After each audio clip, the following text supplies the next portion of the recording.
ಯೋಗ. ಹೌದು, ಯೋಗವೇ. ಏನಿದು? ಯೋಗದ ನಿಜವಾದ ಅರ್ಥವೇನು? ಮನಸ್ಸು ಬಯಸಿದ್ದೆಲ್ಲವೂ ಫಲಿಸುವುದು ಯೋಗವೇ? ಅಥವಾ ಮನಸ್ಸು ಬಯಸದೇ ಬರುವ ಭೋಗವೇ? ಇಲ್ಲ ಸ್ಥೂಲ ಐಶ್ವರ್ಯವೇ? ಇಲ್ಲವೇ ಇಲ್ಲ. ಇದೆಲ್ಲವೂ ಇಂದಿದ್ದು ನಾಳೆ ಅಳೆಯುವ ಭ್ರಮೆಗಳು. ಖಂಡಿತ ಇದ್ಯಾವುದೂ ಯೋಗವಲ್ಲ. ಇದು ಮನುಷ್ಯನ ಮನದಾಳದಿಂದ ಉದ್ಭವಿಸುವ ಮನೋರೋಗಗಳು. ಈ ಮನೋರೋಗಗಳ ಉಗಮಕ್ಕೆ ಕಾರಣ ಕಾಮನೆಗಳು.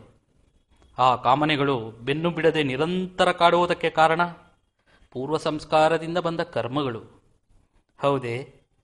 ಹಾಗಿದ್ದರೆ ಈ ಕರ್ಮಗಳಿಗೆ ಪುರಾವೆಗಳು?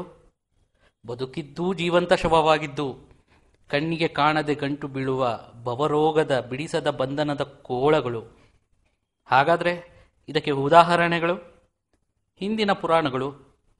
ಮತ್ತೆ ಇದರಿಂದ ಬಿಡುಗಡೆಗೆ ಉಪಶಮನಗಳು ತಿಳಿಯದು. ಏಕೆಂದರೆ ಇದೆಲ್ಲವೂ ಅವನ ಮರ್ಮಗಳು. ಹಾಗಿದ್ದರೆ ಇದರಿಂದ ಬಿಡುಗಡೆಗೆ ಬೇರೆ ದಾರಿಯೇ ಇಲ್ಲವೇ? ಇದೆ. ಹೌದೇ ಎಂದ ಮೇಲೆ ತಿಳಿಯಲೇಬೇಕಲ್ಲವೇ? ಹಾಗಿದ್ರೆ ಸರಿ, ಮಾಡು ನಿತ್ಯ ಮನದಲ್ಲಿ ಕಾಣದ ದೈವಕ್ಕೆ ನೀನು ಸ್ಮರಣೆ. ಮುಂದೆ ತಾನಾಗಿಯೇ ಸಿಗುವುದು ನಿನಗೆ ಪ್ರೇರಣೆ. ತದನಂತರ ನಿರಂತರ ನಿಲ್ಲಿಸದೆ ಮಾಡು ಅದರ ಅನುಕರಣೆ. ಆಗ ನಿನ್ನೊಳಗೆ ನೀನೇ ತಿಳಿಯುವೆ ನಿನ್ನ ಅಂತಃಕರಣದ ಗರ್ಭಗುಡಿಯಲ್ಲಿ ನೆಲೆಸಿರುವ ನಿನ್ನ ಆತ್ಮಾನಂದದ ಸಂಪೂರ್ಣ ವಿವರಣೆ.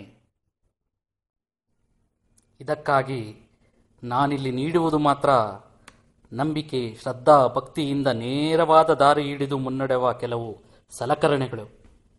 ಇದಕ್ಕೆ ಪ್ರತಿಯಾಗಿ ಕೇಳೆನು ನಾನು ಕಾಂಚಾಣದ ಗುರು ದಕ್ಷಿಣೆಗಳು. ಪ್ರೀತಿಯಿಂದ ನಡೆದರೆ ಅದೇ ನನಗೆ ದಕ್ಷಿಣೆ, ನಡೆದವಗೆ ಅದೇ ರಕ್ಷಣೆ, ಸಂರಕ್ಷಣೆ. ಮತ್ತೇಕೆ ತಡ? ನಿಂತಲ್ಲೇ ಹಾಕು ಮನಸ್ಸಿನೊಳಗೆ 3 ಪ್ರದಕ್ಷಿಣೆ. ಬಿದ್ದು ಗೋವಿಂದನ ಪಾದ ಕಮಲಗಳ ಪಾದದಡಿಗೆ ಹಚ್ಚು ಶರಣಾಗಿ ಅವನಿಗೆ ನಿನ್ನ ಹಣೆ. ಮರೆತು ಬಿಡು, ಅವನು ಮಾಡುವನು ನಿನ್ನ ರಕ್ಷಣೆ. ಶರಣಾಗಿ ಬಂದವಗೆ ಪ್ರೀತಿಯಿಂದ ಹೊರುವನು ಅವನ ಹೆಗಲ ಮೇಲೆ ಎಲ್ಲರ ಹೊಣೆ. ಸಿರಿಗನ್ನಡಂ ಗೆಲ್ಗೆ, ಸಿರಿಗನ್ನಡಂ ಬಾಳ್ಗೆ. ಜೈ ಕರ್ನಾಟಕ ಮಾತೆ, ಜೈ ಜೈ ಭಾರತ ಮಾತೆ.